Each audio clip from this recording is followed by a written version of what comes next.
Ibu dan bapak sekalian yang saya hormati, adapun tentang buku syirik ini adalah salah satu kertas kerja yang pernah saya bentang. Ini adalah hasil kertas kerja yang saya bentang di Dewan Bahasa dan Pustaka lebih kurang 15 tahun yang lalu.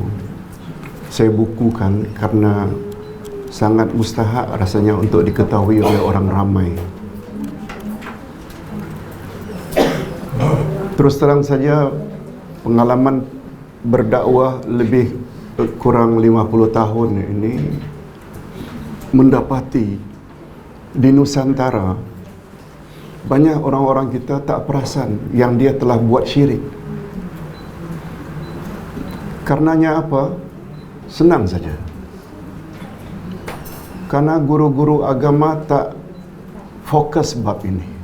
Sebagaimana tak fokus hakikat dua kalimah syahadat, juga malah yang buat itu setengah-setengah ustaz yang buat perkara-perkara syirik dan khurafat. Kita tak tuduh, tapi realiti macam itu. Itu sebabnya apa yang kita dapati di dalam masyarakat, salat tak tinggal, puasa tak tinggal, haji, umrah berkali-kali, tapi masih lagi percaya ramalan bomo. Betul tak ramalan bomo itu syirik? Namanya syirkut doa. Namanya syirkut sifat. Datang ke kuburan-kuburan wali-wali, keramat-keramat, minta-minta. Itu syirkut doa. Menyayangi orang-orang tertentu melebihi daripada menyayangi Allah dan Rasul. Itu syirkul mahabbah. Meletakkan ketetapan hukum kepada orang-orang tertentu, tolak Quran dan Sunnah, itu syirkul hakimiyah, syirik hukum. Allahu Akbar. Dan kita dah sebut syirik itu bahayanya. Semua amalan akan ditolak. Tolong ulang sekali lagi. A'udzubillahi minasyaitanirrajim. La in asyrakta la yahbatanna amaluk wala takunanna minal khasirin. Bila kamu terlibat dengan syirik, hancur musnah seluruh amalanmu, dan di akhirat kamu pasti termasuk orang-orang yang rugi. Mengapa rugi? Salatnya, puasanya, semuanya zero. Ayat 48 dari surat An-Nisa, Allah Subhanahu wa taala berfirman bahawa Dia tidak akan ampun dosa orang-orang yang syirik. Tolong ikuti. Innallaha la yaghfiru an yushraka bih wa yaghfiru ma duna dzalika liman yasha. Sesungguhnya Allah tidak akan ampun dosa syirik, dan Allah akan ampun dosa selain itu bagi orang yang Dia kehendaki. Oleh sebab itu, ibu-ibu dan bapak sekalian, boleh tak kita katakan bahawa syirik adalah dosa besar yang paling besar? Selain syirik, zina, minum arak, berjudi, walau mati tak sempat tobat, masih ada kemungkinan Allah akan maaf. Tapi syirik, no, tiada maaf bagimu. Tapi andai kata dulu kita dah terlanjur kerana tak tahu, Allah tetap terima kalau kita tobat sebelum kita mati. Jangan putus asa. Allah Subhanahu wa taala berfirman. Tolong ikuti. Ya ayyuhalladzina amanu la taqnatu min rahmatillah.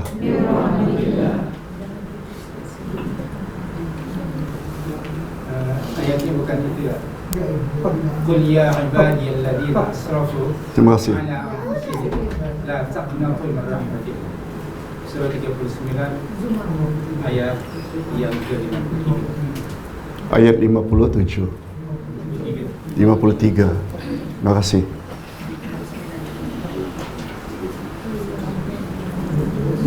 Qul ya ibadiyalladzi asrafu ala anfusihim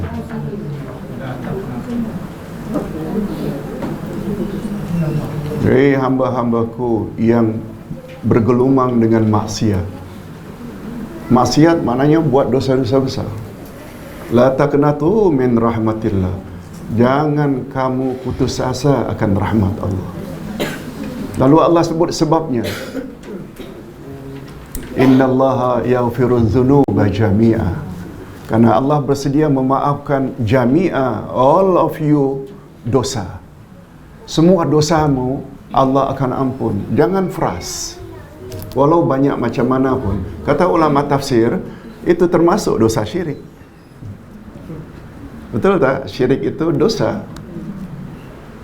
Namun demikian jangan frus. Jangan, kata orang Indonesia, jangan frustrasi. Jangan frus. Karena Allah punya sifat memaafkan semua dosa. Oleh sebab itu, ibu-ibu dan bapa sekalian, kita wajib tobat dan jangan tangguh-tangguhkan. Ada dua perkara yang tak boleh kita tangguhkan. Pertama, amal saleh. Yang kedua, tobat. Ibu-ibu, ada tak ketikanya tobat tidak diterima lagi? Ada tak ketikanya pintu tobat tutup? Ada tak? Bila sakratul maut. Firaun itu tobat sebelum mati. Tapi ketika itu setelah dia terminum air laut, dah tak ada harapan lagi. Aku percaya dengan Tuhan Musa. Kan tobat maknanya. Tapi tak terima sebab sudah nazak. Ibu-ibu dan bapa sekalian, betul tak kematian boleh datang anytime? Iza jaa ajaluhum la yastakhiruna sa'atan wala yastaqdimun. Masya-Allah.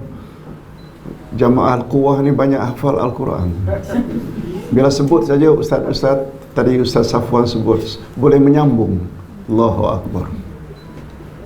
Ingat ibu-ibu dan bapa sekalian, salafus saleh kata, al-ilmu, tolong ikuti, al-ilmu ma qala Allah wa ma qala Rasul.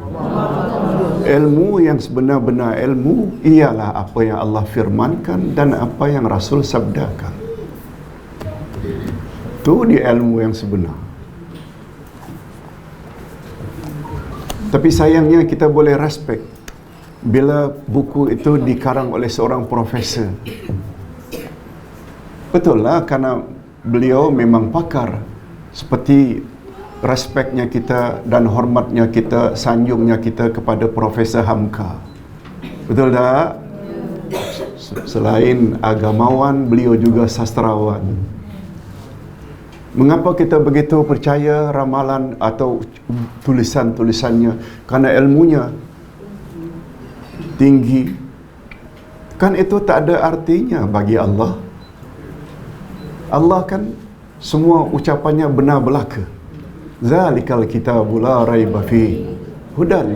Inilah kitab Quran, tiada sedikit pun keraguan di dalamnya. Nabi Muhammad pula maksum, tak pernah buat salah.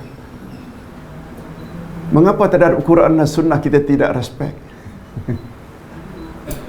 Mengapa tulisan manusia kita cukup hormat dan sanjung? Kan maknanya di mana akal kita? Ditambah pula Nabi Muhammad memberi jaminan, aku tinggalkan 2 pedoman untukmu selagi kamu berpegang teguh. Tidak mungkin kamu sesat selama-lamanya. Quran dan Sunnah. Itu pula yang kita tolak. Kita baca, sekedar baca, tak mau faham. Kan maknanya sangat tidak tepat. Syukur, Alhamdulillah, bapa-bapa dan ibu-ibu dari jemaah Al-Quwah ada ciri-ciri ini. Kita teruskan.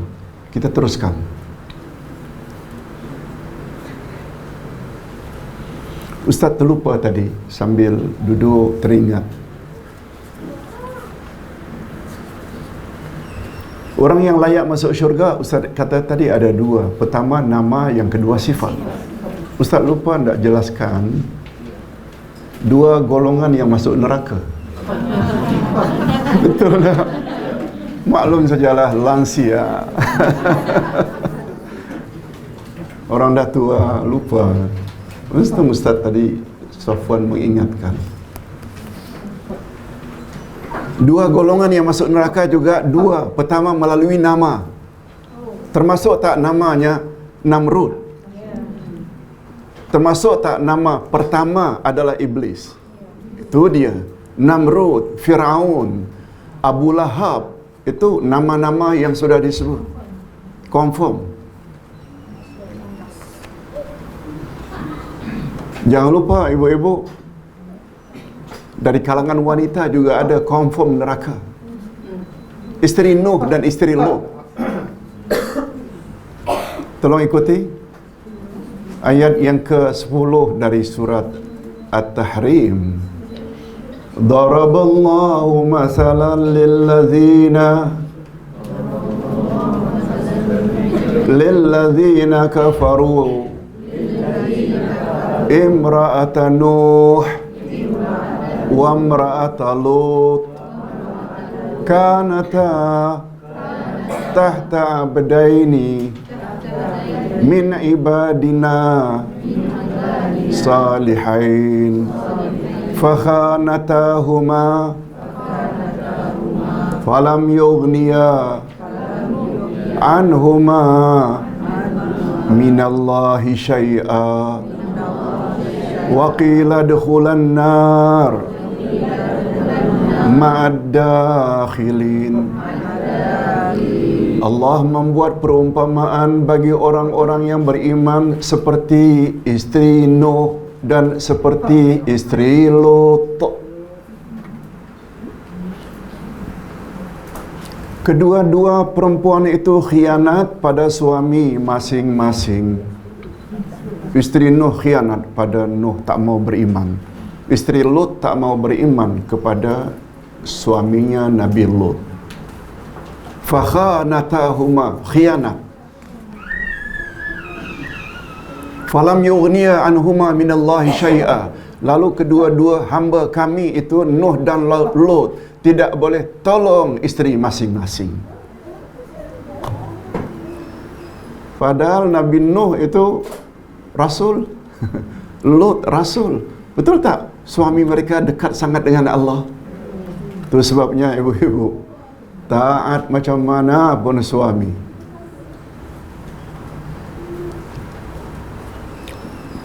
jangan terlalu mengharap suami boleh tolong nanti di akhirat. Betul tak? Nabi tak boleh tolong, siapalah suami kita? Walaupun namanya Abdullah Yasin, Ustaz sebut kepada isteri, no. Siapalah Abdullah Yasin berbanding Nabi-Nabi itu, tak boleh tolong. Kamu mesti jadi wanita yang salihah. Lalu dikatakan kepada dua wanita ini, masuklah kamu berdua ke dalam neraka sebagaimana orang-orang lain masuk neraka. Itu maknanya confirm dua orang ini berdasarkan nama. Tak perlulah kita sebut namanya, tapi dia yang jelas isteri Rasul.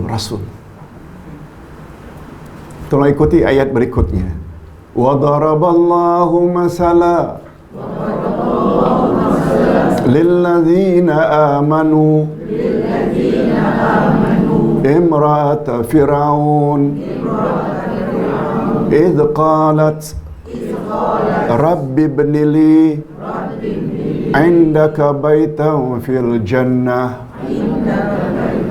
wa naqqini min fir'auna wa amalih wa najjini minaz zalimin minal qaumiz zalimin. Dan Allah membuat perumpamaan bagi orang-orang yang beriman seperti istri Fir'aun. Istri Fir'aun, Asiyah binti Mazahim. Ingatlah ketika istri Fir'aun itu berkata, "Oh Tuhan, binakan untukku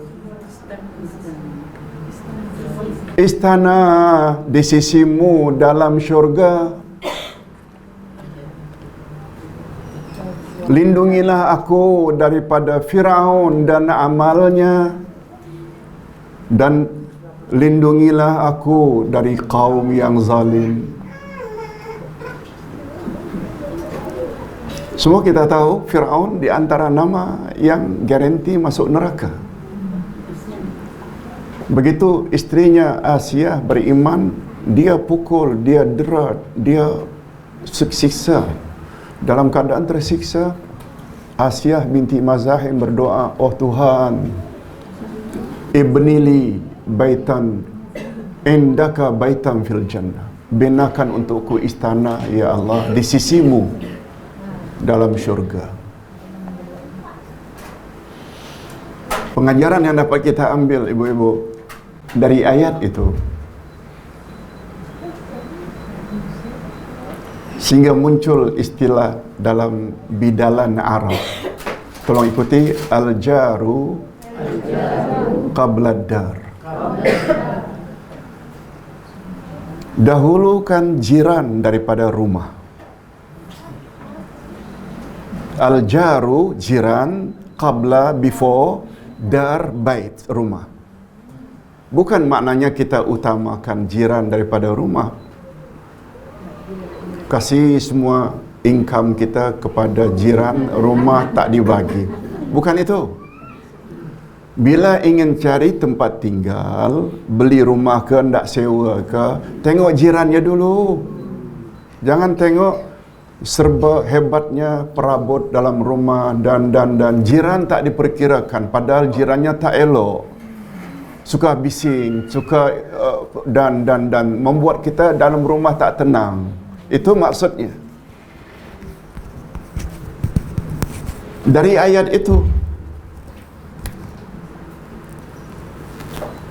Rabbi benili indaka baitan, oh Tuhan, binakan untukku di sisimu istana kedua. Asia hendak berjiran dengan Allah dulu. Di sisimu disebut dahulu, baru rumah, istana. Betul tak itu maknanya? Dia ingin berjiran dengan Allah, baru sebut istana. Bukan binakan untukku istana di sisimu, bukan di sisimu kemudian, di sisimu dahulukan. Lihat tu rahasia dalam tafsir Quran.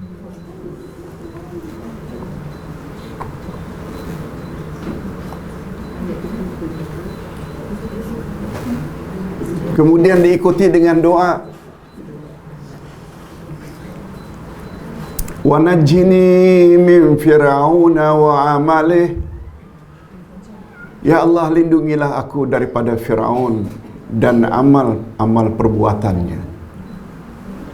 Akhirnya Asia selamat.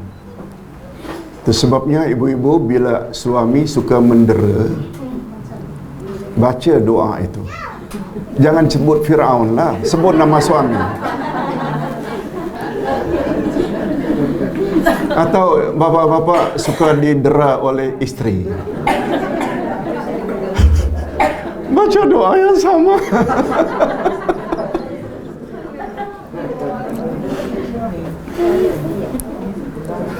Ayat 11 surat At-Tahrim.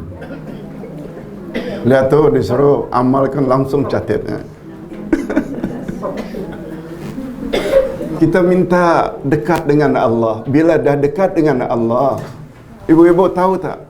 Asia ketika didera oleh suaminya, diikat di satu tiang di padang pasir, didera, Asia senyum.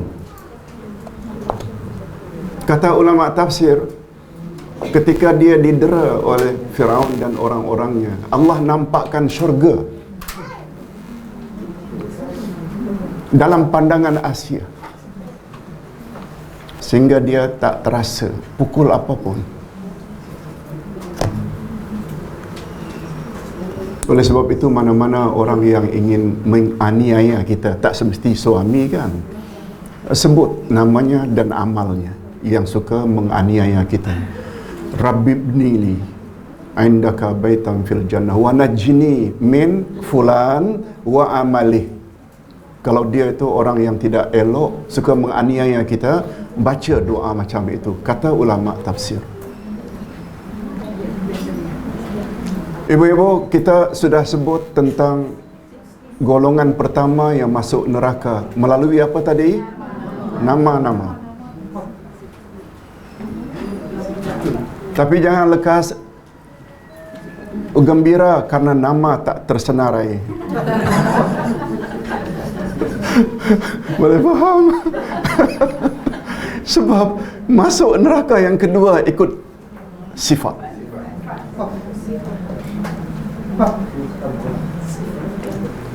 Miliki sifat macam sifatnya Namrud, sifatnya Firaun, sifatnya Abu Lahab, Abu Jahal, sifat-sifat macam itu.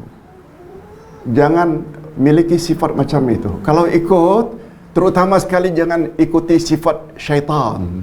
Betul tak? Disuruh sujud tak mau sujud.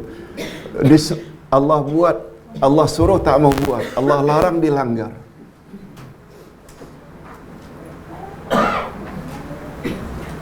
Besar harapan kita akan masuk syurga bila kita ikuti sifat-sifat orang-orang Nabi, Siddiqin, Syuhada dan Salihin. Begitu jelas dalam Al-Quran.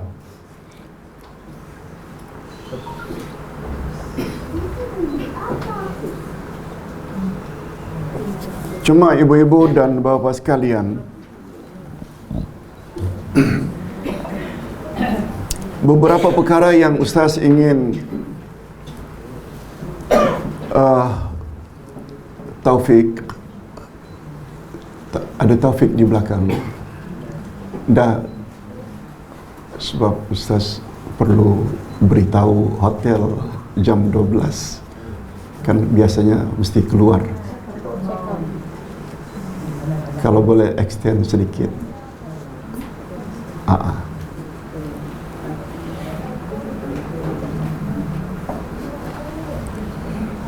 Ibu-ibu, kita mau dengar ceramah seperti ini, betul tak kita ingin mendapat hidayah? Ibu-ibu, apa makna hidayah? Petunjuk. Ingat ya, petunjuk ada dua jenis. Yang pertama, hidayah dengan makna al-bayanu wal irsyad. Tolong ikuti al-bayanu wal irsyad. Al-bayan penjelasan, irsyad bimbingan. Boleh tak Ustaz sekarang ini sedang memberi hidayah dengan makna pertama? Ustaz baca ayat Quran, Ustaz explain, Ustaz jelaskan, Ustaz bimbing. Ini namanya hidayah tak? Hidayah. Sebagaimana guru-guru kepada murid-muridnya, sebagaimana ustaz-ustaz kepada jemaahnya, sebagaimana Nabi Muhammad sallallahu alaihi wasallam kepada umatnya. Nabi ada tak beri hidayah? Sebagaimana Allah sebut di dalam surat Yasin ayat 3, innaka laminal mursalina ala siratim mustaqim. Nabi Muhammad memberi hidayah ke jalan yang lurus.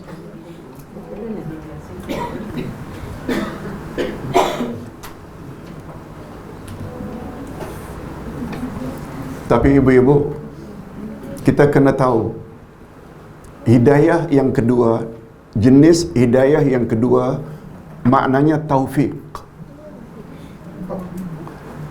Yang pertama tadi hidayah dengan makna penjelasan dan bimbingan, al-bayanu penjelasan, irsyad bimbingan. Hidayah yang kedua ini dengan makna apa tadi? Taufik. Allah buka hati seseorang sehingga melaksanakan apa yang dia tahu.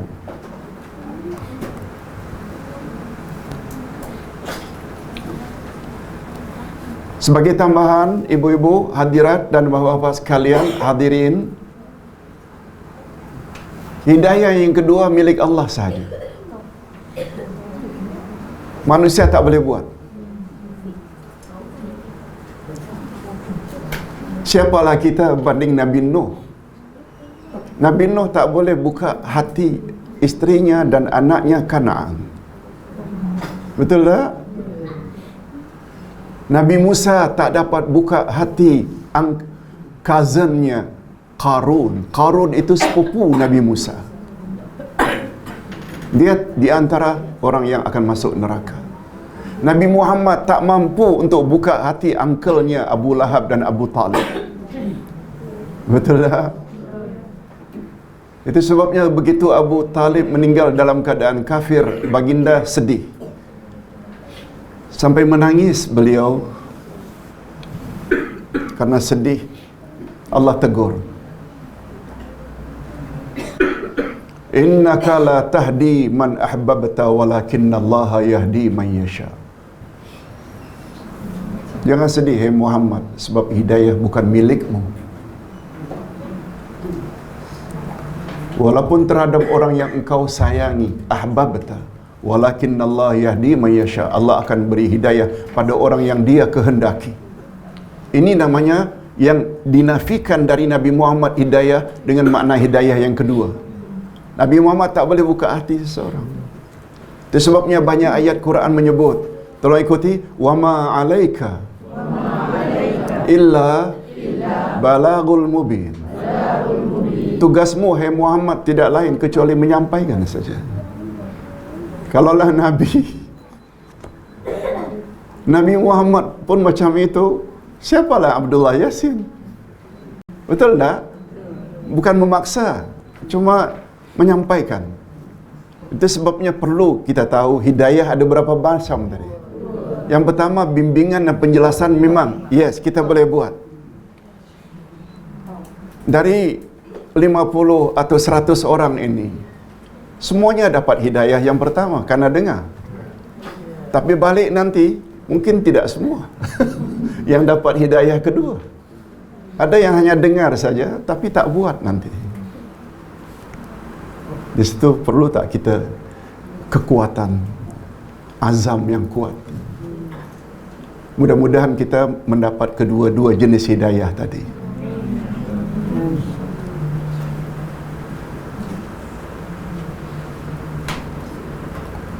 Allahu Akbar. Hidayah sekali lagi terbagi kepada berapa? Dua. Itu sebabnya kalau Ustaz Safwan tadi disebut umat terbagi dua, Ustaz nak tambah satu lagi. Menurut ulama yang lain, umat Nabi Muhammad pertama namanya umat dakwah. Betul. Definisi umat dakwah, semua manusia yang hidup ketika baginda Rasul diangkat jadi Rasul. Siapa saja di atas muka bumi ini semua jadi umat Nabi Muhammad. Dia tak kira apa agamanya. Cuma namanya umat apa tadi? Jadi umat yang menjadi target dakwah Nabi Muhammad. Sampai hari ini, betul tak? Presiden Amerika, Presiden Perancis, Presiden mana-mana negara kafir itu, mereka juga adalah umat Muhammad. Cuma dalam kategori umat dakwah. Betul tak? Kita mesti berdakwah. Berdakwah maknanya menyampaikan kebenaran. Ada yang terima, ada yang tak terima. Nah, yang terima namanya umat istijabah. Istijabah boleh, ijabah juga boleh dari kata jawab. Yang memberi respon, terima Islam sebagai agama untuk dianut.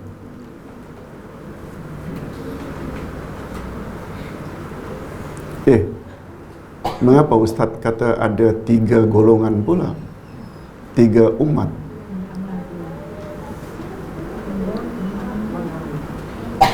Ibu-ibu dan bapa sekalian pernah dengar tak Nabi Muhammad bersabda, umatku berpuak-puak menjadi 73 puak. 72 masuk neraka kecuali 1. 73 tu semuanya terima Islam, termasuk Syiah.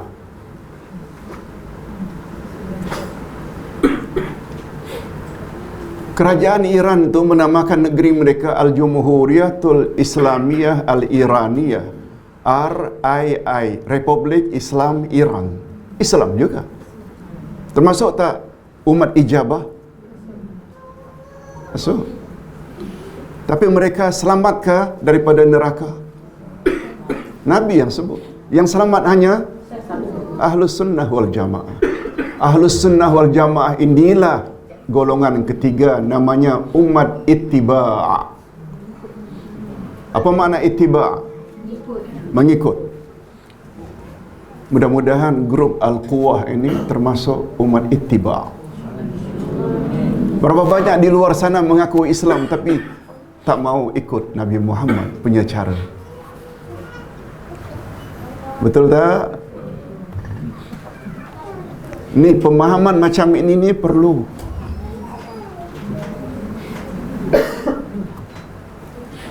Ini belum lagi Mu'tazilah yang hari ini disebut dengan liberal.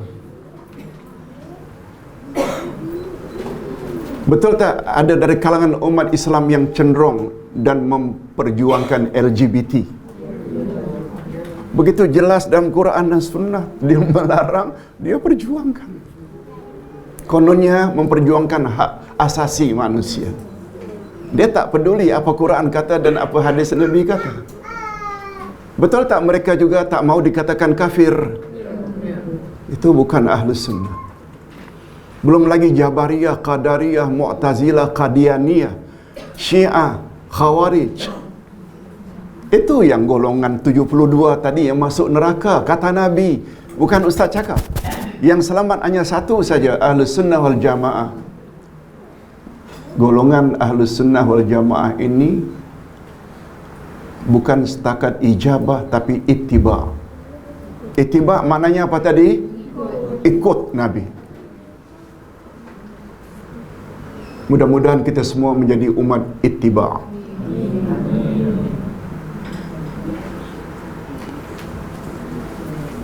Bila kita jadi umat ittiba',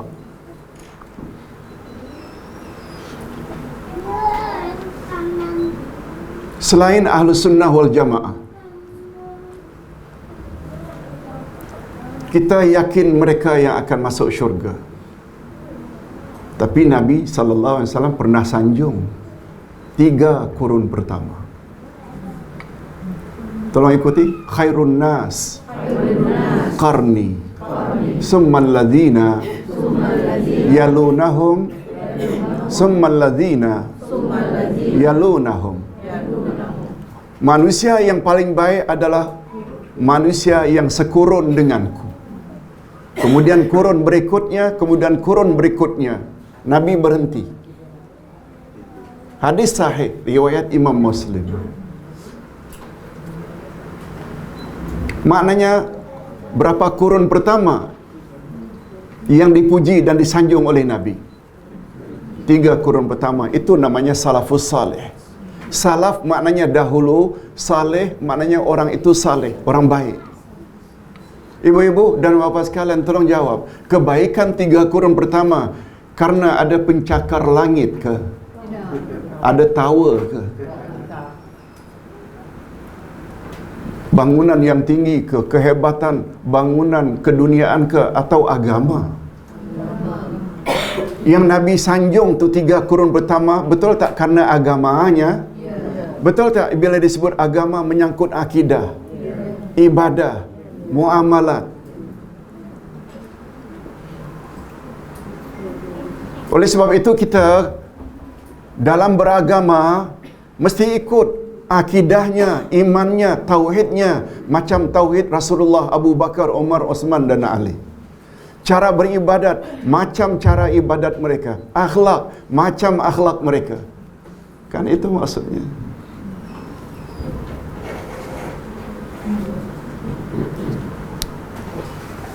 Kurun pertama, bapa-bapa dan ibu-ibu, 1 kurun berapa tahun? 100 tahun. Hidup waktu itu Nabi Muhammad dan para sahabat. Tahun kedua, kurun yang kedua, betul tak? Hidup ketika itu tabi'in. Orang yang jumpa hanya sahabat, tak jumpa Nabi. Jumpa Nabi itu namanya sahabat. Jumpa sahabat, tak jumpa Nabi, itu tabi'in. Dan yang jumpa tabi'in itu namanya atba'ut tabi'in. 3 kurun pertama. yang Nabi recommend sanjung itu karena agama mereka. Betul tak? Akidah mereka relatif lebih baik dari akidah kita hari ini. Apa sebab? Gurunya Nabi Muhammad.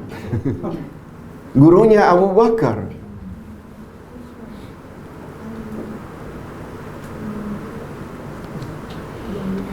Setelah 3 kurun pertama namanya khalaf.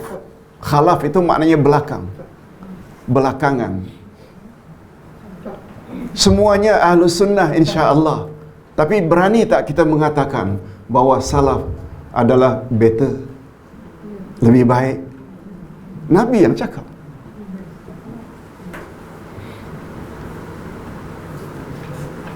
Persoalannya, Ustaz ada tulis dalam buku Ustaz, buku akidah. Ahli sunnah terbagi 2. Ada ahli sunnah salaf dan ada ahli sunnah khalaf.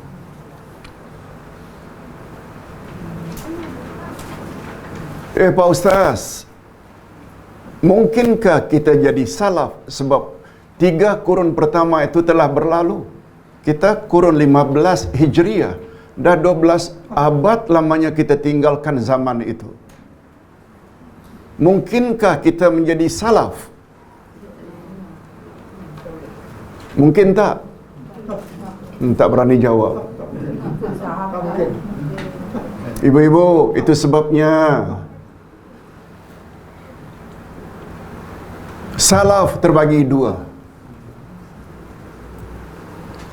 Tolong ikuti. Salaf zamani, salaf manhaji.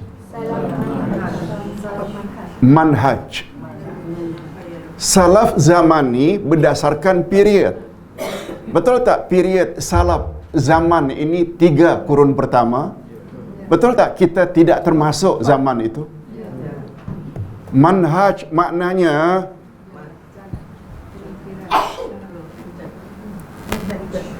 cara. Bila kita sebut manhaj ini dalam English, dia selalu diartikan dengan metodologi, juga diartikan dengan kurikulum, juga diartikan dengan syllabus.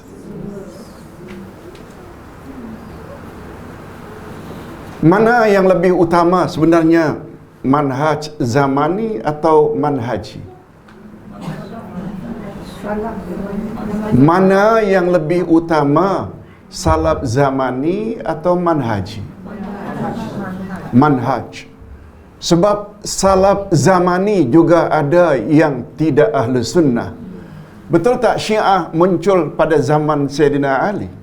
Itu maknanya pada kurun pertama lagi. Tapi mereka bukan orang yang akan selamat. Sebab manhajnya tak ikut manhaj Quran dan Sunnah. Mu'tazilah, Qadariyah, Jabariyah, semuanya muncul pada 3 kurun pertama. Zamani, yes. Tapi manhaji, no. Kita hari ini zamani, no. Tapi manhaji. Boleh faham? Dengan kata lain, hari ini walaupun kita bukan zamannya salafus saleh, tapi kita ikut manhaj Abu Bakar, Umar, Osman, Ali, macam yang kita jelaskan tadi dalam Siratal Mustaqim.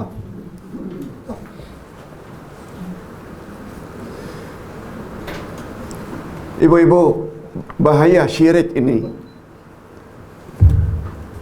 tak dapat Ustaz jelaskan dengan panjang lebar. Tolong baca nanti, insya-Allah. Ustaz tulis dengan bahasa yang mudah difahami.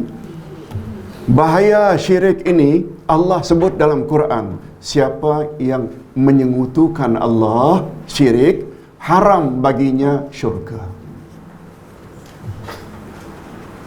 Syirik satu-satunya dosa, bila sampai mati tak tobat, dia tidak layak mendapat ampunan daripada Allah. Lebih daripada itu, gara-gara syirik semua amal jadi musnah dan hancur. Semuanya Ustaz ada tulis di sini. Menunjukkan kita takut tak? Boleh tak Ustaz katakan bahawa Hakikat dua kalimah syahadat ni menyebut tentang tauhid. Dua kalimah syahadat itu tauhid. Itu sebabnya Ustaz tadi ada sebut prinsip dalam Islam ni dua saja. Tolong ikuti. Tauhidullahi wahdah. Sembahlah Allah yang Maha Esa, jangan dia disekutukan. Itu syahadat pertama. Wa asyhadu anna Muhammad Rasulullah pula, ini prinsip yang kedua. Tolong ikuti. Tauhidut tariqi ilaihi. Lalui satu jalan saja dalam kamu mendekatkan diri kepada Allah. Jalan siapa itu? Jalan Nabi Muhammad. Betul tak dua-dua tauhid? Cara menyembah Allah itu tauhid kepada Allah. Ikut cara satu-satunya ketika menyembah Allah itu tauhidut tariq, iaitu jalan cara kita menyembah Allah. Ustaz pernah tanya di dalam ketika kuliah kepada seorang syekh, "Ya syekh, ma makna tariq?" Apakah pembahagian tarikat? Tuan Syekh itu jawab, "Ya Abdullah, at-tariqu tariqatan." Tarik itu maknanya jalan, dan jalan itu ada dua. Ka'sun, gelas. Ka'san, dua gelas. Baitun, rumah. Baitan, dua rumah. Kitabun, kitab, buku. Kitaban, dua kitab. At-tariqu tariqatan. Jalan itu ada dua jalan.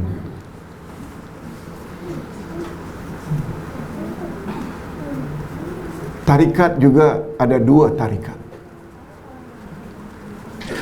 Tariqatun Nabi, jalan Nabi. Satu lagi tariqatu ghairin Nabi, jalan selain Nabi. Yang kamu ingin selamat tu tarik an-Nabi, ikut cara Nabi. Adapun tarikat-tarikat yang mengajar ini bukan sumbernya dari Nabi, semuanya sesat. Ustaz dapat jawaban itu sampai hari ini. Sudah 50 tahun Ustaz dengar cakap guru itu. Ustaz ingat. Betul tak hari ini guru tarikat kata kalau orang tak meninggal dunia jangan ajar la ilaha illallah. Tapi cukup sebut Allah sahaja. Sebab la ilaha illallah bila dia tidak sebut dengan sempurna sampai la ilah, maknanya dia mati, maknanya dia tidak ada Tuhan. Lihat tu, dia digunakan akal. Bahaya tak? Padahal Nabi kata tolong ikuti laqinu mautakum la ilaha illallah. Ajarlah, talqinlah orang yang akan mati la ilaha illallah lengkap. Ada tak Nabi sebut laqinu mautakum Allah Allah Allah? Dia gunakan akal. Kita bukan tak mau menyebut sambungan illallah, tapi nyawa dah dicabut. Yang nyawa yang cabut tu Allah yang cabut. Bukan kita sengaja nak sebut la ilah, bukan. Ustaz buat contoh ketika Ustaz ceramah online, Ustaz tanya apa tu, tampung pertanyaan-pertanyaan. Satu di antara pertanyaannya, apa komen Ustaz terhadap ahli tarikat yang suruh sebut talqin Allah Allah saja? Ustaz kata tak macam itu yang diajar oleh Nabi. Nabi sebut dalam hadis lain, man akhiru kalamihi la ilaha illallah dakhalal jannah. Siapa yang akhir sekali ucapannya la ilaha illallah, dia masuk syurga. Masalah tak sempat dia sebut illallah itu bukan urusan dia. Ustaz buat contoh. Pada satu hari kata Nabi, Satu orang sahabat mengendarai ontanya bawa barang dagangan, merentas padang pasir. Gitu terasa letih, lalu dia bernaung di bawah pokok, rehat. Diharap ontanya juga boleh rehat. Celik mata saja hilang ontanya dengan barang dagangannya. Ya Allah, dia punya penyesalan. Cari.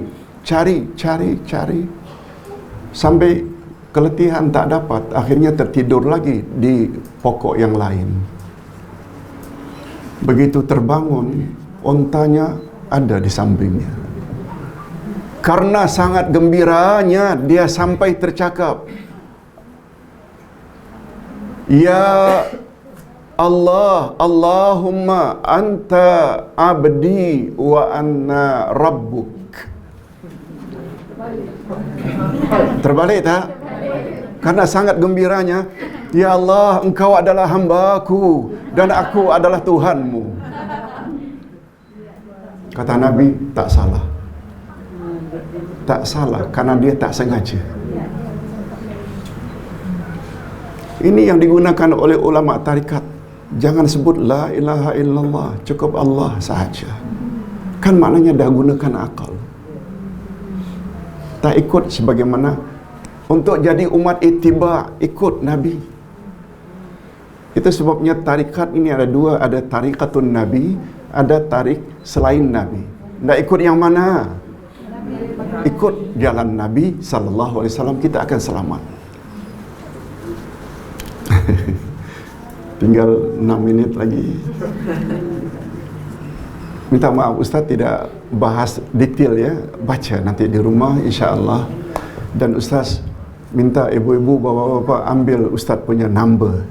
Kalau tak faham, kontak Ustaz anytime. Jangan tengah malam lah. Nanti cemburu pula isteri.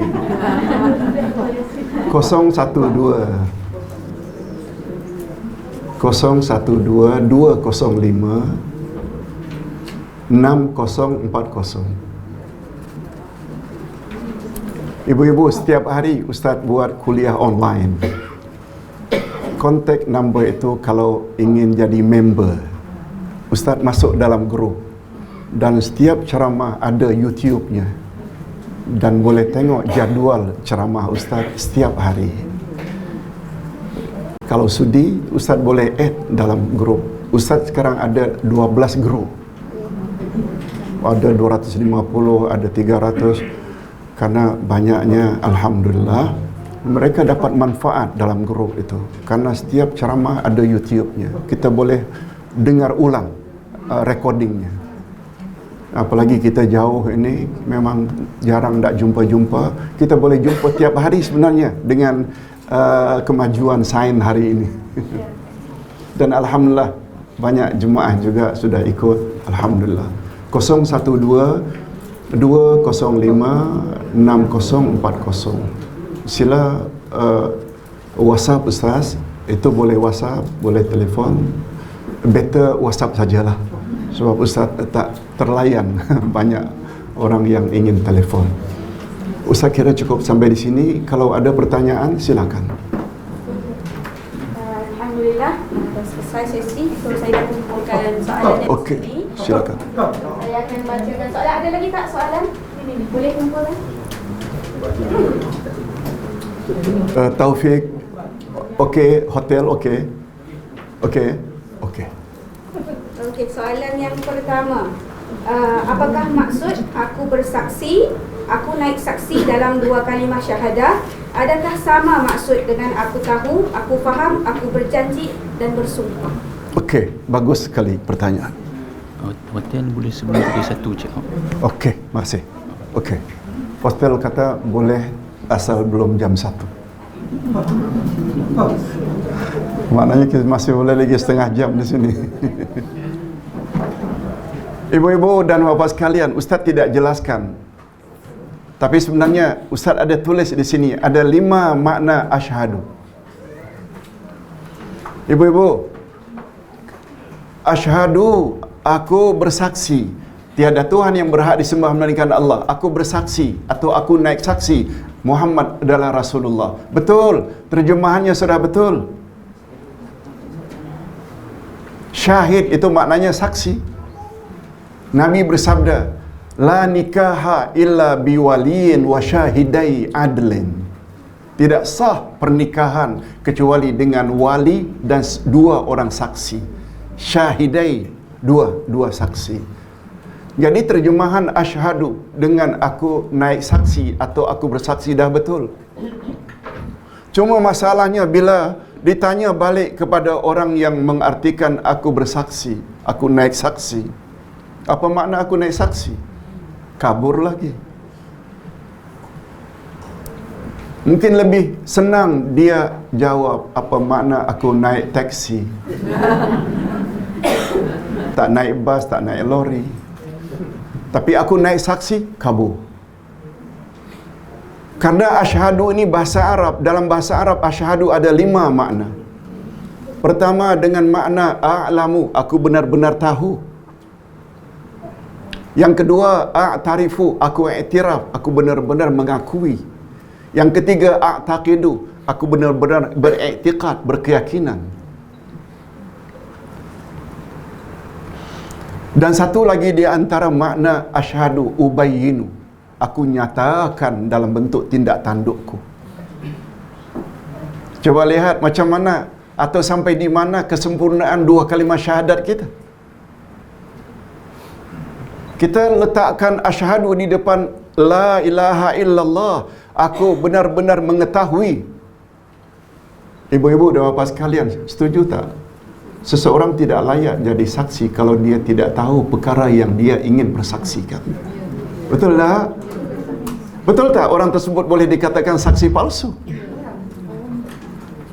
Kita sekarang dah katakan asyhadu di depan la ilaha illallah. Sampai di mana kita kenal Allah? Aku benar-benar tahu tiada Tuhan. Sampai di mana ilmu kita tentang Allah? Yang dipanggil dengan ma'rifatullah. Sedangkan kata Sayyidina Ali, tolong ikuti, awwaluddin ma'rifatullah. Awal agama mengenal Allah. Wa asyhadu anna Muhammad Rasulullah. Sampai di mana kita kenal Nabi Muhammad? Betul tak hari ini sungguh banyak orang yang kenal biodata atau latar belakang pemimpin-pemimpin dunia, tapi dia tak tahu apa itu latar belakang Nabi Muhammad, apalagi ajaran Nabi Muhammad. Macam mana kita kalau tak kenal Allah, tak kenal Nabi, menjawab persoalan mukar wa nakir yang akan ditanya, man rabbuka, siapa Tuhanmu? Macam mana ada jawab bila kita tak kenal Allah? Wa man nabiyuka, macam mana ada jawab bila kita tak kenal Nabi? Wa ma dinuka, macam mana kita hendak jawab bila kita tak kenal selok belok agama? Agama Islam, agama Allah yang dibawa oleh Rasulullah. Betul tak? Setuju tak kalau Ustaz katakan Islam bukan agama nenek moyang? Ada tradisi nenek moyang kita ikut saja, itu namanya Islam nenek moyang. No. Islam agama Allah, agama Rasul. Itu sebabnya garanti kita tak akan sesat bila kita ikut apa Allah kata, apa kata Rasul. Itulah dia kesimpulan di dalam 2 kalimah syahadat. Ini belum lagi kita bercakap tentang makna asyhadu yang kedua, aku iktiraf, aku mengakui. Aku ubayyinu, nyatakan maknanya dah ucap 2 kalimah syahadat. Perlu tak kita nyatakan dalam hidup ini kita taat Allah, taat Rasul? Perlu tak? Itu maknanya kita nyatakan. Itu sebabnya ibu-ibu, Ustaz tak sebut 2 kalimah syahadat ada 3 rukun. Ada di dalam ini. Tolong ikuti, an-nutqu bil lisan, wat tasdiqu bil qalbi, wal amal bil arkan. Rukun pertama sebut dengan lidah, asyhadu alla ilaha illallah, asyhadu anna Muhammad Rasulullah. Rukun kedua, benarkan dalam hati tanpa ragu, hanya Allah yang berhak disembah, Muhammad benar-benar Rasulullah, tanpa ragu. Itu tasdik. Tapi ada rukun ketiga. laksanakan tuntutan 2 kalimah syahadat dengan anggotamu. Allah suruh salat, begini cara salat, ikut. Allah suruh puasa, begini cara puasa, ikut. Allah larang berzina, minum arak, berjudi, rasuah, jauhi. Baru namanya kita laksanakan kehendak 2 kalimah syahadat. Terdapat tak dalam masyarakat orang yang lancar ucap 2 kalimah syahadat tanpa ragu makna 2 kalimah syahadat, tapi suruhan Allah tidak dibuat, larangan Allah dilanggar? Sempurna tak? Kita tak katakan mereka kafir, tapi boleh tak dikatakan mereka adalah muslim-muslimat yang durhaka? Boleh tak? Dalam istilah agama, mukmin asi, orang yang beriman yang banyak buat maksiat. Okey, itu. Kita ke soalan yang seterusnya. Mohon ulasan tentang iqamatuddin wa siyasatud dunia, terutama berkait dengan surah Asy-Syura ayat 13. Ayat Syura ayat 13. Ustaz Safwan tolong bantu ayatnya. Beliau hafal semuanya tu. Ya, surah Asy-Syura ayat 13. Okey. Asy-Syura ayat 13.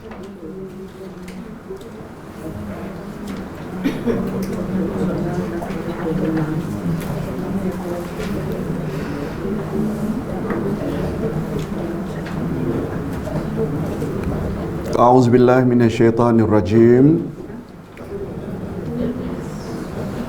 Syara'a lakum minad dini ma wassa bihi Nuhan walladhi auhayna ilaika wa ma wassayna bihi Ibrahim wa Musa wa Isa an aqimud din wa la tatafarraqu fi kabura 'alal musyrikina ma tad'uuhum ilaih. Okey. Ayat 13 itu bunyinya. Yang ditanya tadi apa, Puan? Soalannya, Apa maksud? ulasannya tentang iqamatuddin wa siyasatud dunia yang berkait dengan surah Asy-Syura.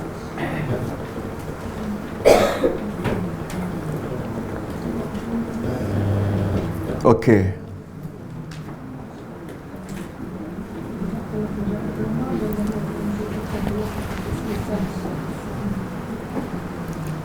Tentu saja maksud daripada iqamatuddin, mendirikan agama.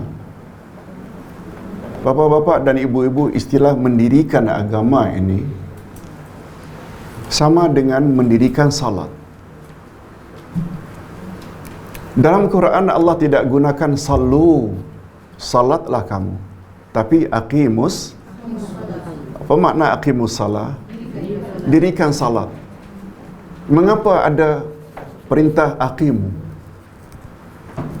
Macam haji. Bukan haju, berhajilah kamu, tapi atimul haj, sempurnakanlah hajimu. Zakat, bukan wazku, berzakatlah, wa atuz zakah. Semuanya ada rahasia. Atuz zakah, datangilah zakat itu, maknanya jangan tunggu orang kolek zakat. Awak yang mesti antar kepada yang layak menerima zakat. Itu maknanya. Atimul haj, iaitu haji hendaklah dengan sempurna. Niatnya macam mana, pakaiannya macam mana, laki-laki, wanita, tawaf macam mana, sa'i. Itu makna atimu. Aqimu, diawali salat dengan aqimu dengan makna salatlah dengan sempurna. Allah berfirman pada ayat 45 dari surat Al-Ankabut. Tolong ikuti. Wa aqimis salah. Inna salata tanha anil fahsya'i wal munkar. Dirikanlah salat, sesungguhnya salat dapat mencegah kamu daripada perkara mungkar. Fahsya, perkara-perkara keji seperti berzina, lewat, homoseksual, itu fahsya. Wal munkar, dan semua bentuk kemungkaran. Tafsirannya, dirikanlah salat.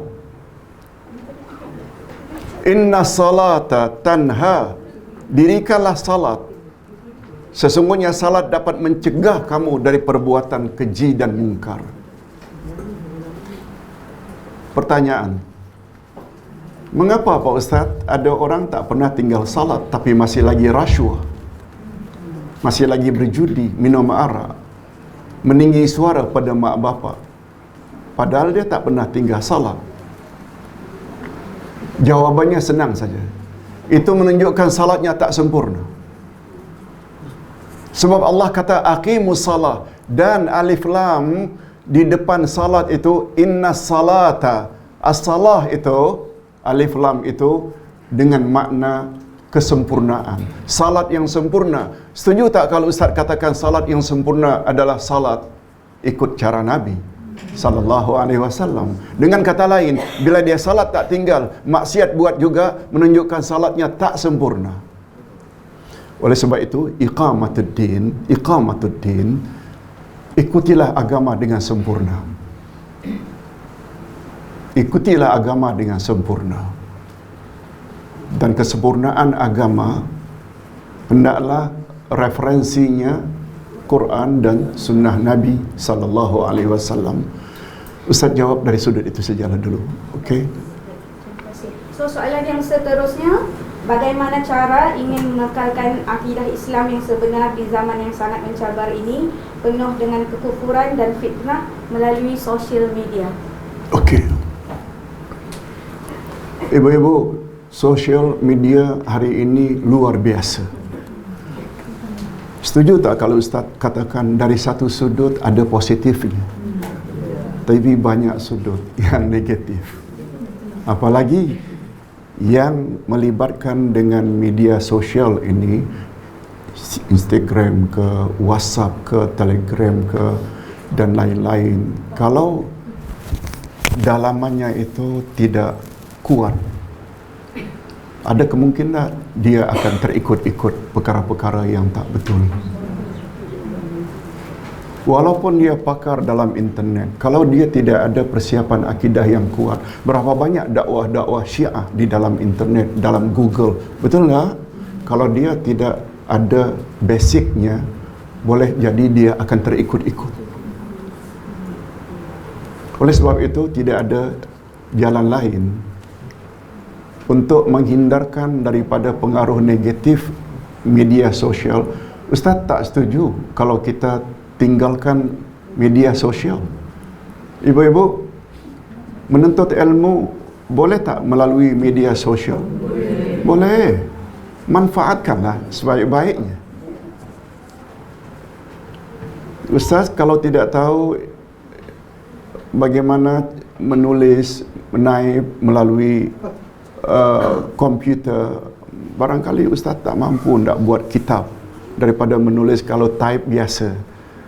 Tapi kita manfaatkanlah ilmu itu, macam mana nak save, bagaimana nak forward, macam mana nak email, macam mana, betul tak? Itu semuanya adalah ilmu-ilmu tentang dunia sains. Cuma apabila kita tidak ada kekuatan dalaman untuk membezakan mana yang hak, mana yang batil, kita akan terjebak dengan pahaman-pahaman yang bermacam-macam di dalam internet. Oleh sebab itu, tidak ada jalan lain. Ibu-ibu dan bapa sekalian, perkara apakah yang perlu kita perbaiki dalam hidup? Agama ke, atau ekonomi ke, atau pembangunan ke, atau apa? Jangan lupa, Nabi Muhammad sallallahu alaihi wasallam berdoa pada Allah, senantiasa minta Allah perbaiki agama dulu sebelum yang lain. Tolong ikuti. Allahumma inna nas'alukal afwa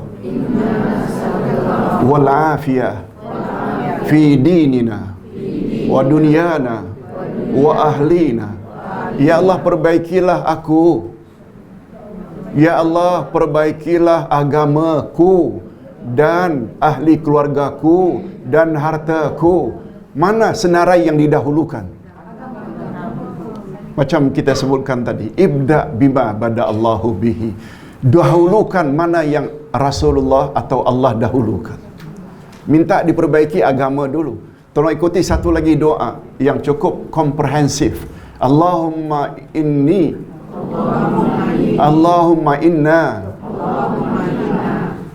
Allahumma aslih lana dinana alladhi huwa ismatu amrina wa aslih lana dunyana allati fiha ma'ashuna wa aslih lana akhiratana allati ilaiha ma'aduna waj'alil hayata ziyadatan lana fi kulli khair waj'alil mauta rahatan lana min kulli syarr.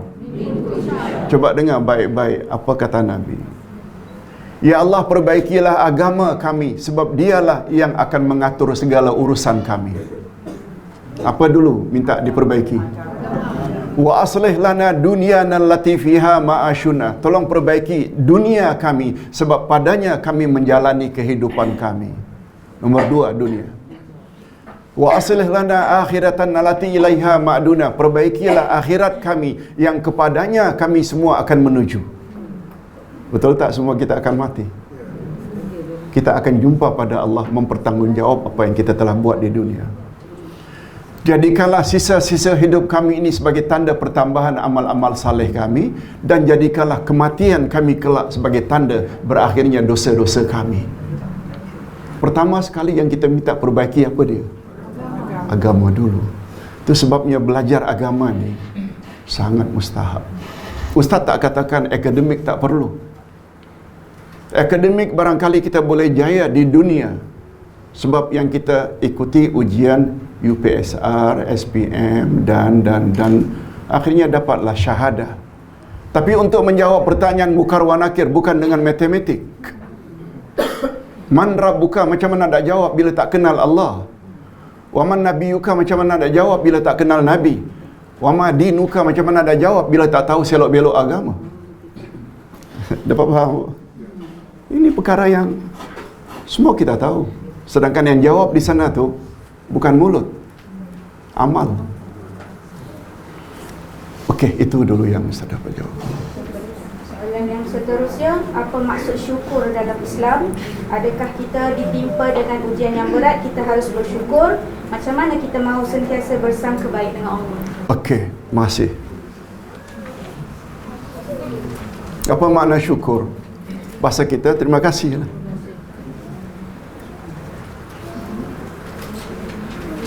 Allah Subhanahu Wa Taala berfirman pada ayat 7 surat Ibrahim. Tolong ikuti. Lain syakartum la azidannakum wa la in kafartum inna azabi lasyadid.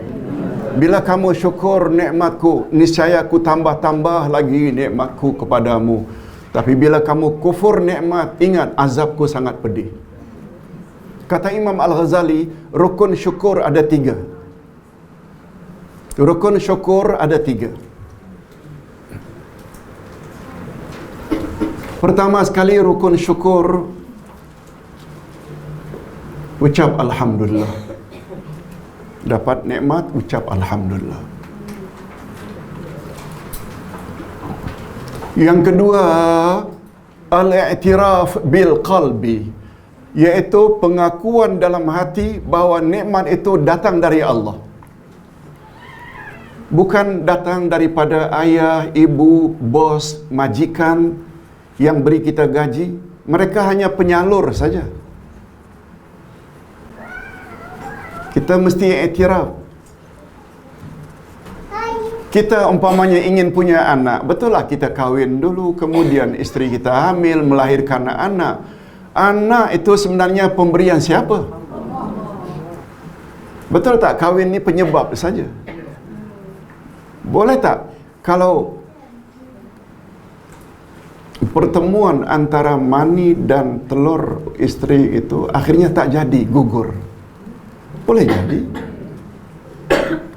Boleh jadi, boleh tak jadi. Itu semua kehendak siapa? Bukan kehendak mak bapak. Mak bapak senantiasa berdoa supaya anaknya selamat, anaknya sempurna. Tapi ada tak yang lahir sudah Down syndrome? Ada tak yang lahir itu cacat sana, cacat sini? Semuanya kehendak Allah. Ucap Alhamdulillah pertama. Yang kedua, iktiraf bahawa nikmat yang awak dapat itu datangnya dari siapa? Allah. Dan yang ketiga, rukun syukur menurut Imam Al-Ghazali. Gunakan nikmat itu pada jalan yang Allah redai.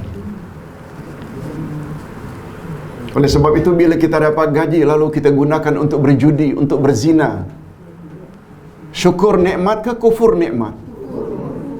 Dapat anak tapi kita tak didik anak kita jadi anak yang diredai oleh Allah, boleh termasuk kufur nikmat.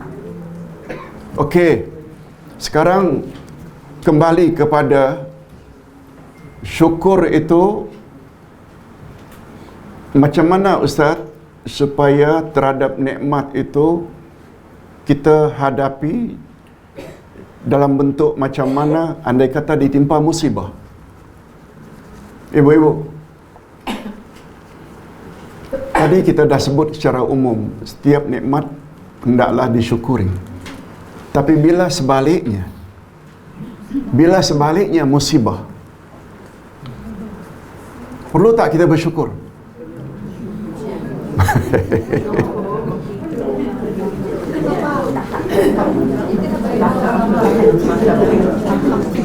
Makam.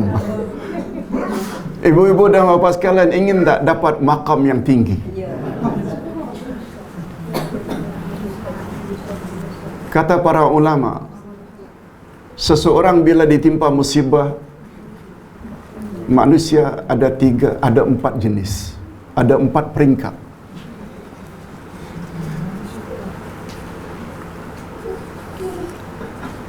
Peringkat yang pertama, dengan ditimpa musibah, dia marah dan menyumpah-nyumpah.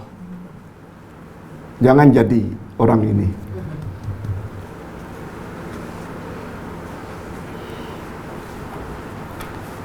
Peringkat yang kedua, mereka sabar. Sabar bagus tak? Sabar bagus tak? Bagus.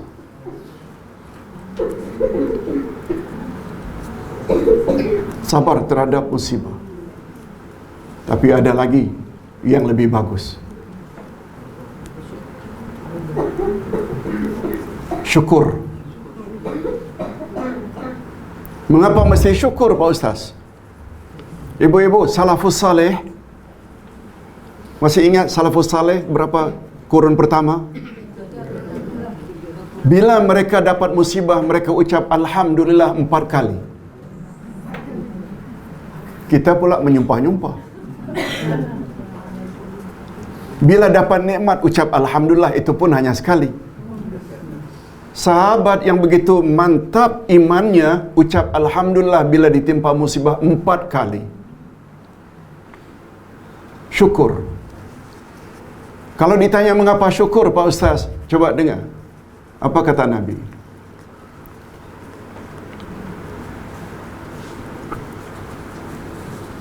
Inna ahabban, inna Allah yuhibbu, inna Allah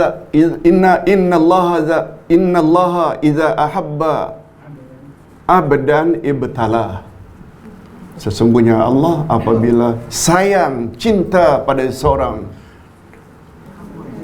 kepada hambanya, Allah turunkan balak padanya. Allah beri cobaan ke atasnya.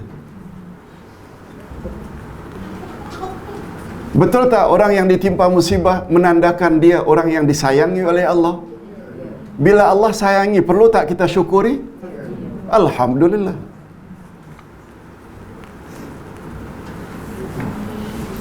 Coba dengar ibu-ibu apa kata Nabi ketika ditanya.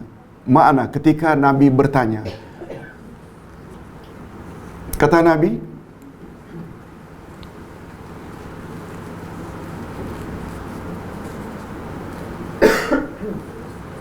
siapakah orang yang paling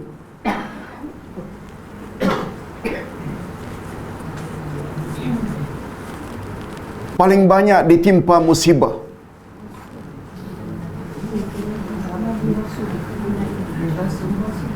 Nabi tanya pada para sahabat, ayun nasi asyaddu bala'a, manusia jenis manakah yang paling banyak diuji oleh Allah? Sahabat tak dapat jawab. Nabi kata, al-anbiya, para nabi. Semaman ya Rasulullah, kemudian siapa lagi setelah Nabi? As-salihun, orang-orang saleh. Nabi tak mau lagi ditanya siapa lagi.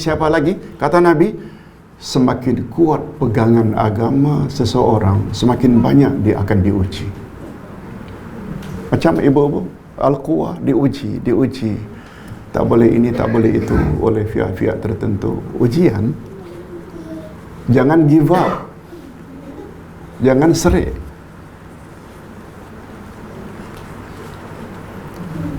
Nabi Muhammad sallallahu alaihi wasallam, betul tak? Diuji macam-macam diuji. Nabi Ibrahim pernah dilempar dalam api. Nabi Ibrahim pernah disuruh oleh Allah sembelih anak kandung sendiri. Nabi Musa, Nabi Lut, semua mereka mendapat banyak ujian daripada Allah.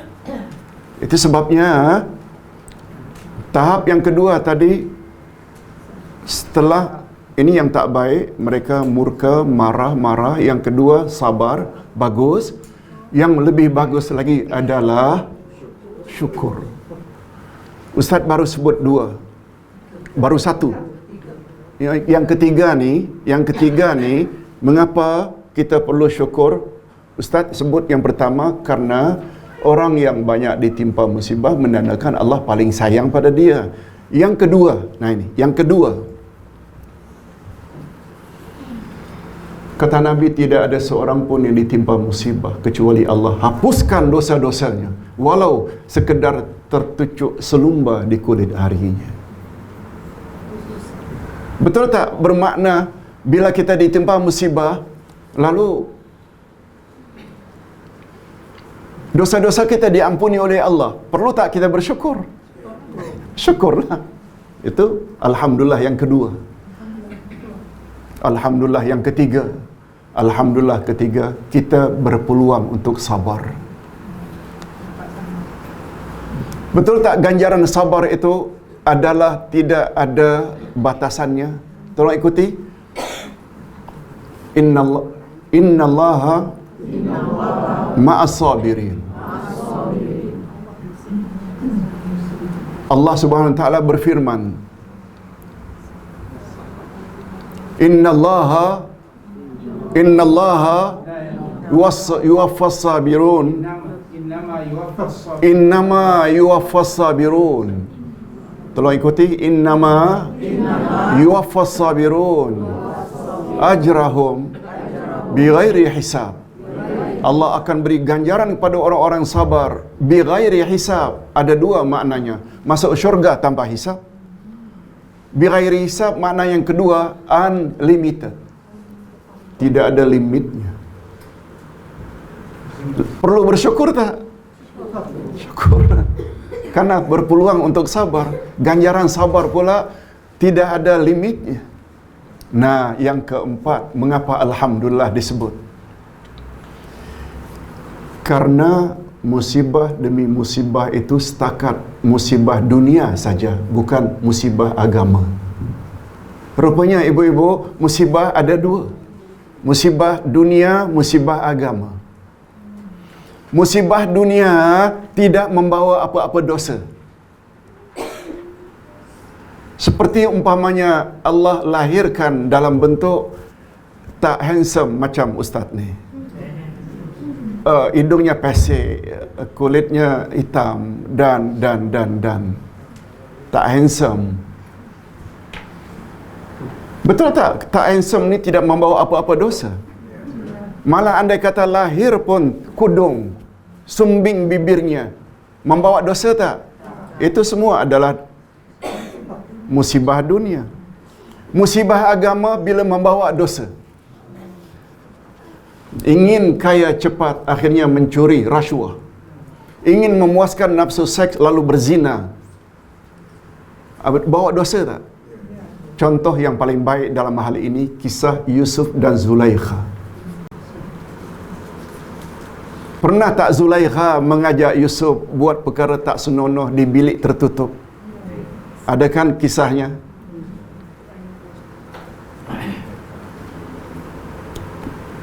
Yusuf layan ke atau tolak? Lalu karena Zulaikha isteri Aziz, menteri zaman itu, dia warning, kalau tidak mau ikut, kamu akan dipenjara. Apa kata Yusuf?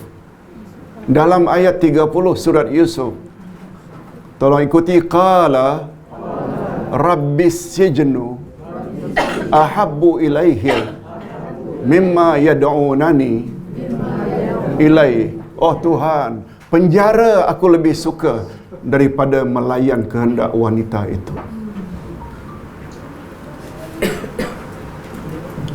Coba ibu-ibu beri pilihan kepada laki-laki hari ini.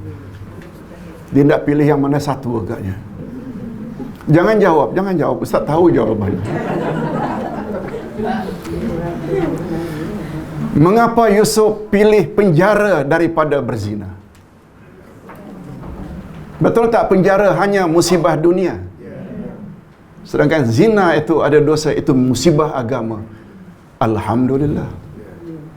Begitu penjelasannya tentang mengapa mesti syukur bila ditimpa musibah. Pertama, tanda Allah sayang kita. Yang kedua, tanda Allah akan ampun dosa-dosa kita. Yang ketiga, berpeluang untuk sabar. Dan yang keempat, musibah itu hanya musibah dunia, bukan musibah agama. Nah, yang terakhir, yang keempat. Ada lagi yang keempat, Ustaz, lebih hebat dari orang yang bersyukur bila ditimpa musibah. Yes. Orang yang reda.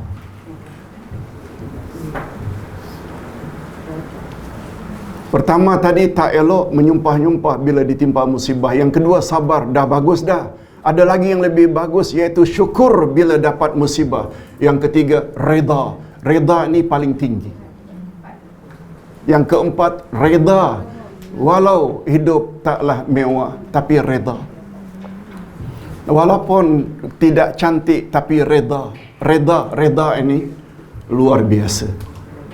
Ibu-ibu, tak tahu reda ini paling tinggi. Allah pernah datang ke penghuni syurga dalam riwayat. Lalu Allah tanya, "Hei penghuni syurga, apa yang kamu dapati dalam syurga?" "Ya Allah, luar biasa. Kami tak pernah terbayang hebatnya syurga." Betul tak gambaran syurga memang macam itu? Sebab kata Nabi, tolong ikuti, al-jannatu ma la ainun ra'at wala uzunun sami'at wala khatara fi balil bashar. Syurga itu indahnya matamu tak pernah tengok, kemerduannya telingamu tak pernah dengar, dan akalmu tak pernah terfikir kehebatan syurga itu. Jadi wajar tak penghuni syurga jawab macam itu? Yang membuat mereka jadi teruja, tak heran Allah offer, "Mau tak kamu sekalian aku bagi lebih dari itu?" "Ya Allah, ada lagi ke yang lebih dari ini?" Allah jawab, "Reda ya, redaku." Betul tak itu memberi makna reda adalah mengatasi segala-galanya? Itu sebabnya dalam doa kita minta reda dulu atau syurga? Tolong ikuti, Allahumma inni as'aluka redaka wal jannah. Reda dulu baru jannah. Karena reda itu, orang yang Allah tak reda susah masuk syurga. Mesti reda dulu. Ada lagi? Ada lagi dalam 4 soalan, Ustaz.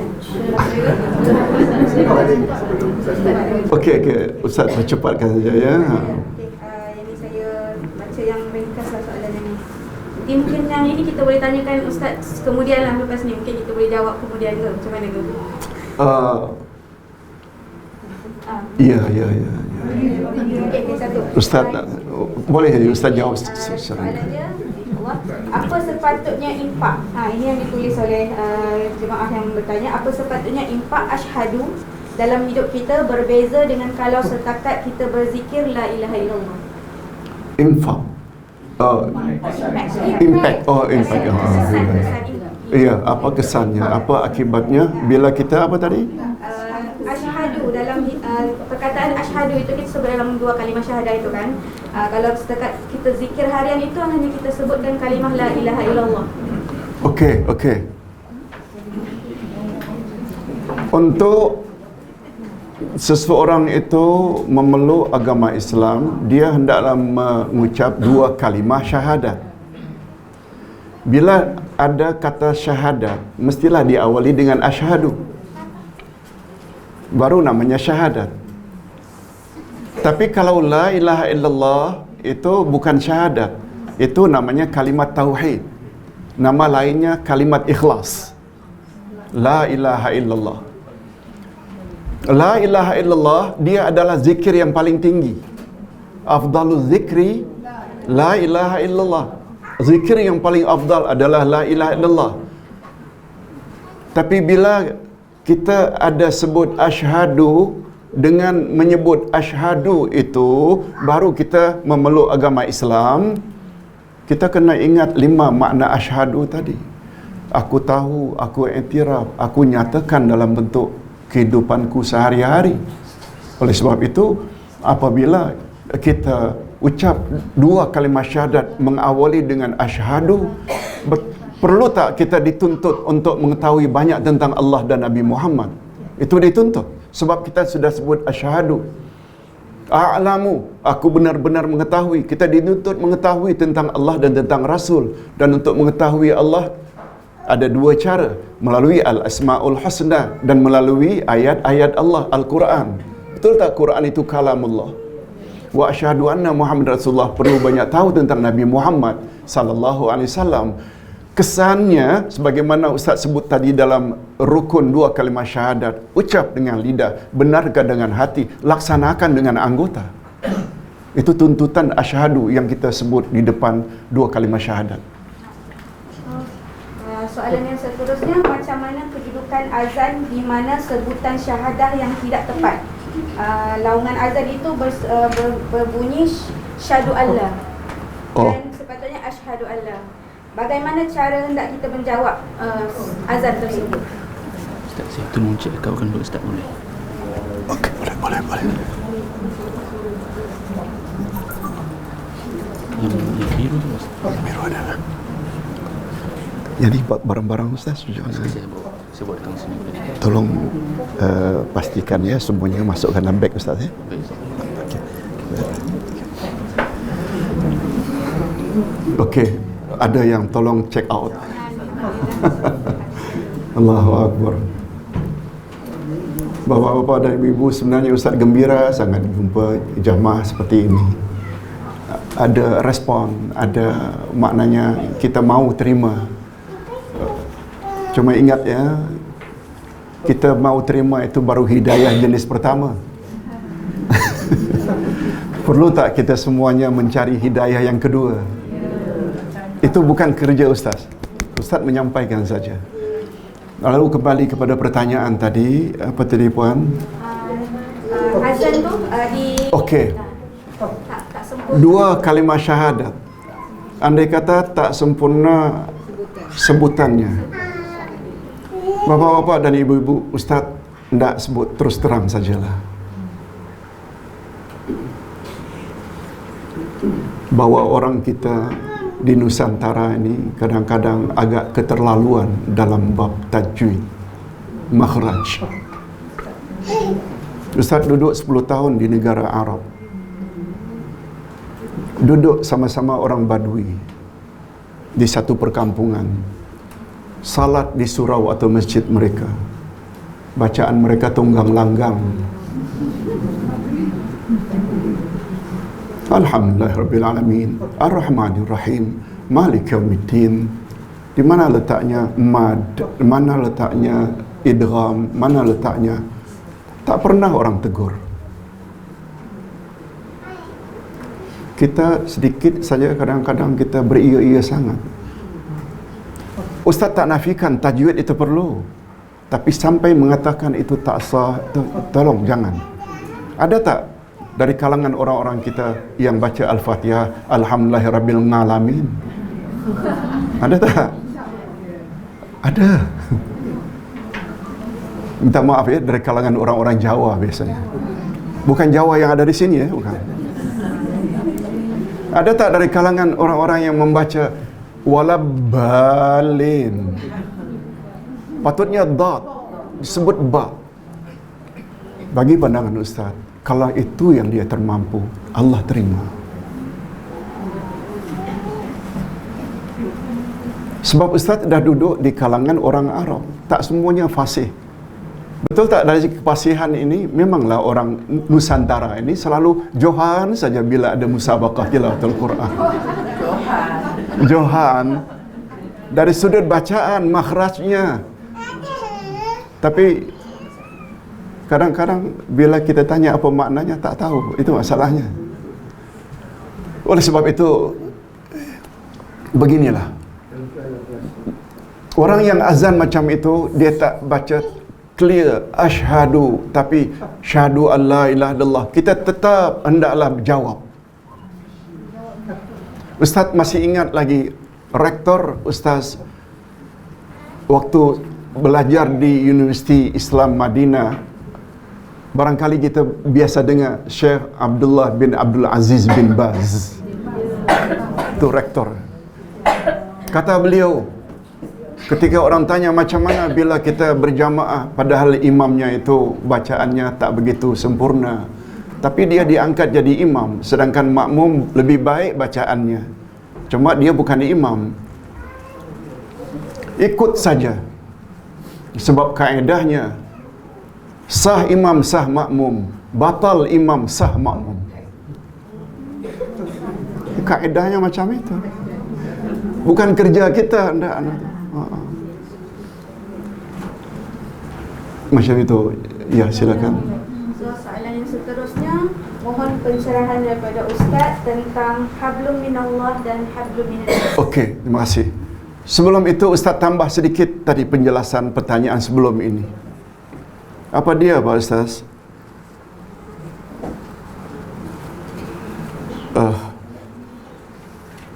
Lupa pula.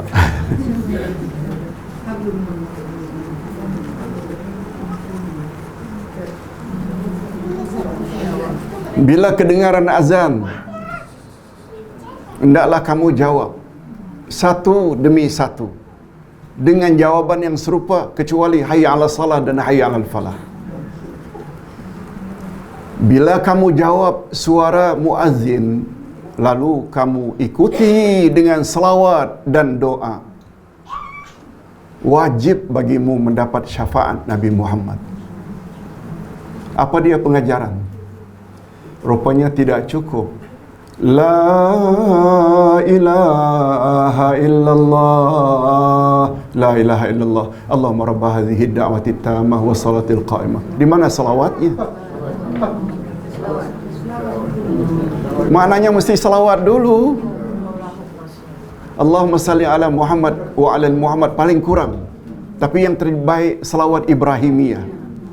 Allahumma salli ala Muhammad wa ala Muhammad sampai fil alamin innaka Hamidum Majid, baru sambung Allahumma rabb hadhihi ad-da'wati tammah.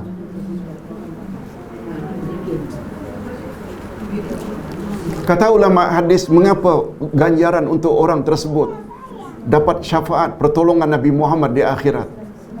Pertama, karena dia salawat. Yang kedua, ada ungkapan dalam doa, Ati Muhammadanil wasilah. Ya Allah, berilah Nabi Muhammad tempat yang paling istimewa dalam syurga. Betul tak? Semuanya untuk Nabi Muhammad.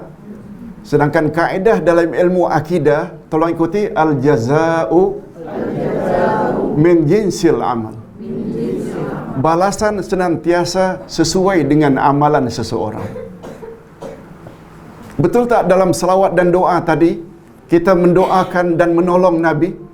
Walaupun Nabi tak perlu ditolong, garanti masuk syurga. Tapi berilah Nabi kesejahteraan, selawat.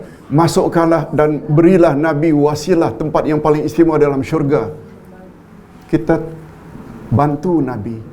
Bantu Nabi, bantu kita. Itu dia punya falsafah. Tolong ikuti, al-jaza' min jinsil amal. Pembalasan yang anda akan dapat nanti di akhirat sesuai dengan amal anda. Bila amal baik-baik, syurga balasannya. Bila amal tak baik, neraka. Kan itu makna al-jaza' min jinsil amal. Adapun pertanyaan tadi tentang hablum minallah wa hablum minan nas. Allah berfirman, "Duribat 'alaihimuz dhillatu aynama suqifu illa bihablim minallah wa hablim minan nas." Manusia akan ditimpa kehinaan tak kira di mana mereka berada, kecuali mereka yang baik hubungannya dengan Allah dan baik hubungannya dengan sama manusia. Hablum minallah maknanya agama. Urusan kita dengan Allah. Betul tak? Hubungan kita dengan Allah itulah Islam. Suruhannya dibuat, larangannya dijauhi. Kita salat karena Allah, kita mengucap dalam kalimah syahadat karena Allah. Dan pada masa yang sama, hablum minan nas, jaga hubungan baik dengan sama manusia, dengan makhluk. Tidak baik kepada makhluk, hatta kepada binatang boleh bawa ke neraka. Ibu-ibu pernah dengar tak seorang wanita masuk neraka gara-gara seekor kucing? Kucing tersebut dikurungnya, tak diberi makan, tak diberi minum. Zalim terhadap kucing pun neraka baginya, apalagi kepada sama manusia. Dengan kata lain, tak cukup orang itu baik dengan Allah saja, pada masa yang sama tak baik dengan sama manusia. Suami terhadap isteri, ibu bapa terhadap anak-anak, terhadap jiran tetangga. Inilah dia rahasia disebut oleh Allah pada awal surat Al-Baqarah ketika menjelaskan muttaqun, hudal lil muttaqin. Quran adalah petunjuk bagi orang bertakwa. Siapa orang yang bertakwa? Kalau tadi kita tafsirkan untuk surat Al-Fatihah tentang makna siratal mustaqim. Yang ini pula siapa muttaqin? Alladzina yu'minuna bil ghaib.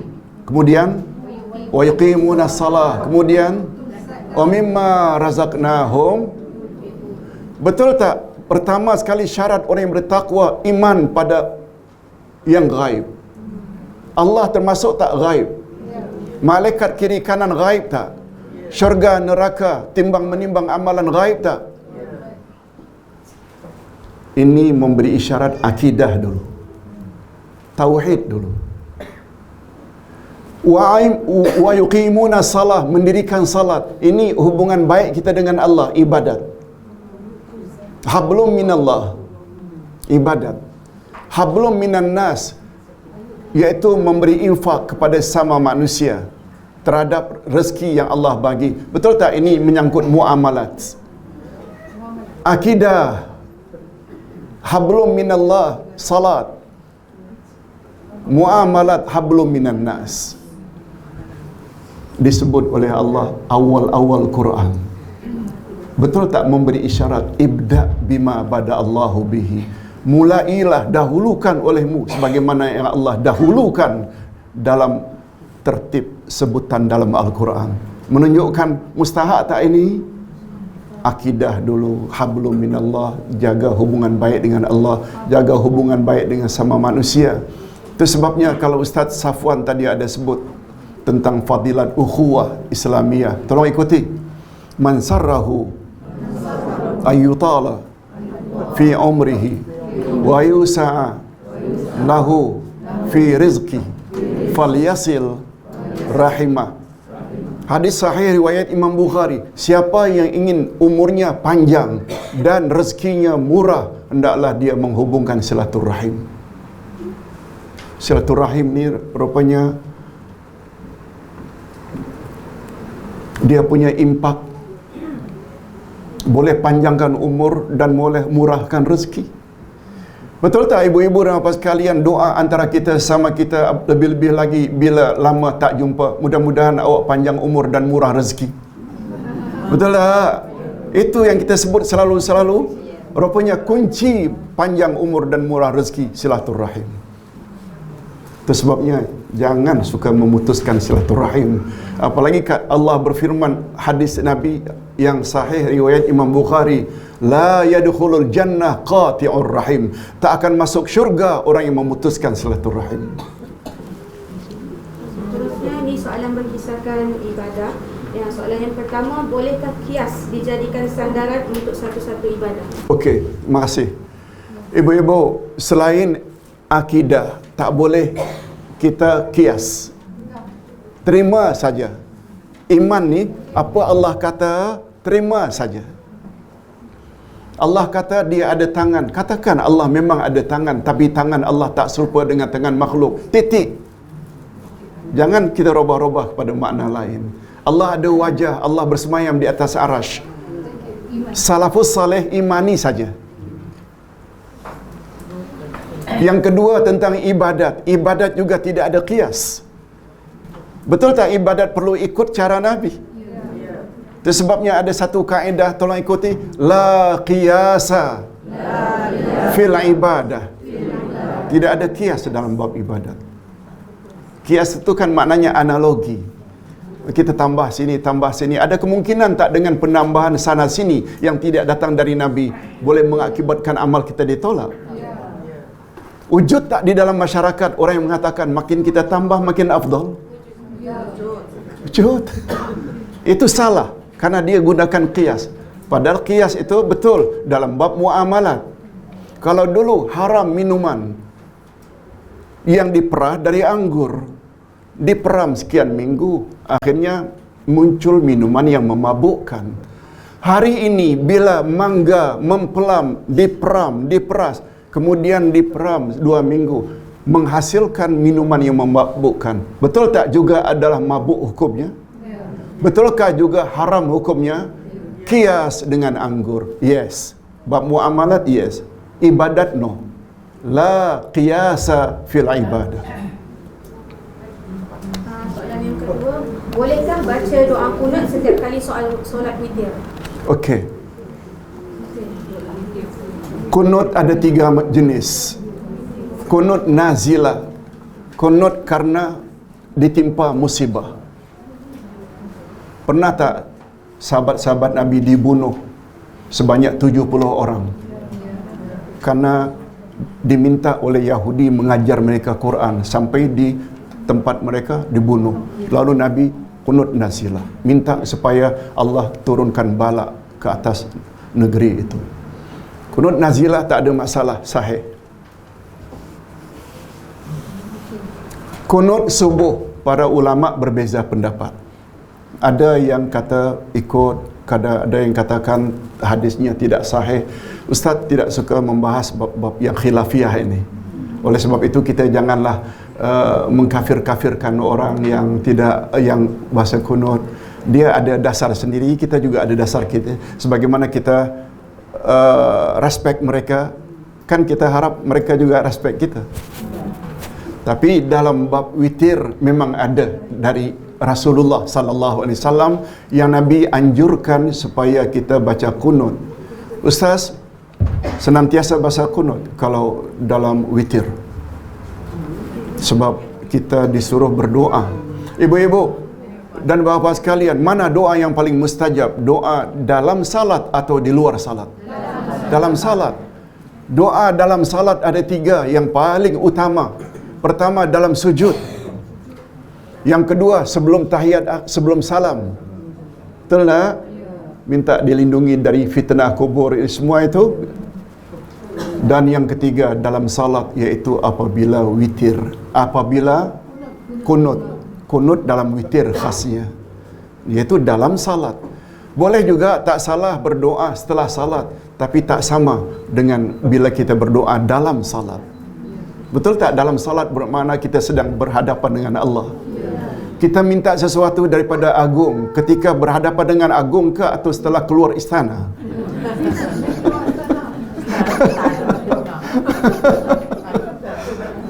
Waktu berhadapan dengan dia lah, agung, tolong ini, tolong ini. Ya, habis. Soalan yang terakhir untuk sesi kali ini, bagi solat berjemaah yang bacaan Fatihah dibaca secara jar, perlukah makmum membaca Fatihah sekali? Ya, Ustaz ada tulis dalam buku Ustaz Pedoman Salat. Dalam hal ini ada 2 pendapat. Ada yang mengatakan apabila imam itu baca jahar seperti 2 rakaat pertama maghrib, 2 rakaat pertama isyak dan 2 rakaat subuh. Ada yang mengatakan bacaan imam mewakili bacaan makmum. Mereka bawa ayat Quran, wa idza qara'tal Quran fastami'u lahu wa idza quri'al Quran fastami'u lahu wa ansitu la'allakum turhamun. Bila Quran dibaca, hendaklah kamu diam dan dengar, mudah-mudahan kamu dicucuri rahmat. Mereka gunakan ayat itu untuk jangan baca bila imam baca. Ini untuk mengetahui dalilnya. Tapi bila imam baca dalam keadaan sir, keempat-empat rakaat zuhur dan asar, kemudian 2 rakaat terakhir dari salat isya, rakaat terakhir untuk salat maghrib, kita bacalah. Apalagi Nabi bersabda, la salata liman lam yaqra bi fatihatil kitab. Tidak sah salat orang yang tidak baca surat Al-Fatihah. Cuma bila jahar, pendapat dia mengatakan tak payah baca. Ada pula yang mengatakan baca lah. Sebab pada suatu hari ketika Nabi salat subuh, Nabi merasa terganggu. Makmum di belakang juga baca. Setelah selesai salat, Nabi bertanya, aku dengar kamu tadi juga membaca ketika aku membaca. Benar ya Rasulullah. Coba dengar baik-baik apa jawaban Nabi. Lain kali bila aku baca, hendaklah kamu diam kecuali surat Al-Fatihah. Maknanya ada pengecualian. Al-Fatihah boleh baca. Oleh sebab itu, di Malaysia pun Ustaz tengok, ada sebahagian baca, ada sebahagian baca. Tak usahlah kita saling salah menyalahkan. Masing-masing ada dalil. Ustaz kira itu yang dapat Ustaz sampaikan. Mudah-mudahan kita jumpa lagi pada lain kali insya-Allah. Dan Ustaz harapkan sangat andai kata dapat WhatsApp Ustaz untuk join di dalam grup yang Ustaz akan buat lagi insya-Allah. Assalamualaikum warahmatullahi wabarakatuh. Bismillahirrahmanirrahim. Assalamualaikum warahmatullahi wabarakatuh. Tujuan saya memberi sedikit sepatah dua kata ni untuk memaklum kepada tuan-tuan yang kami merupakan media yang merakam kuliah-kuliah asatizah sunnah di Ipoh Perak terutamanya, dan kami lebih mengharap kepada bantuan dari segi infak bulanan bagi tujuan gerak kerja lah. Antaranya kita nak servis kita punya barang-barang peralatan, equipment, kemudian membayar gaji kita designer dan juga internet bulanan. Dalam kos yang kita perlukan tak banyak lah, lebih kurang dalam 3,000 sebulan je lah insya-Allah. Samping itu kita ada buat daurah ilmiah, dan daurah ni pula kita bagi percuma saja. Makan kita bagi, kemudian kita bagi buku. Kita sasarkan daurah ni bulanan lah. Sebab itu pada poster kami ada beritahu yang kita minta infak dengan tujuan lain adalah untuk daurah bulanan juga, selain daripada gerak kerja lah insya-Allah. Dan pada tuan-tuan yang nak infak, bolehlah infak ke akaun di bawah ni. Akaun di bawah ni adalah akaun pertubuhan ya, Pertubuhan Kebajikan Mishkah Kinta Perak. Di situ kami akan gunakan duitnya untuk gerak kerja, daurah-daurah ilmiah yang percuma. Kita tak ada anjuran ke apa, tak ada. Ya, semua percuma je kita bagi insya-Allah. Allahu alam. Assalamualaikum warahmatullahi wabarakatuh.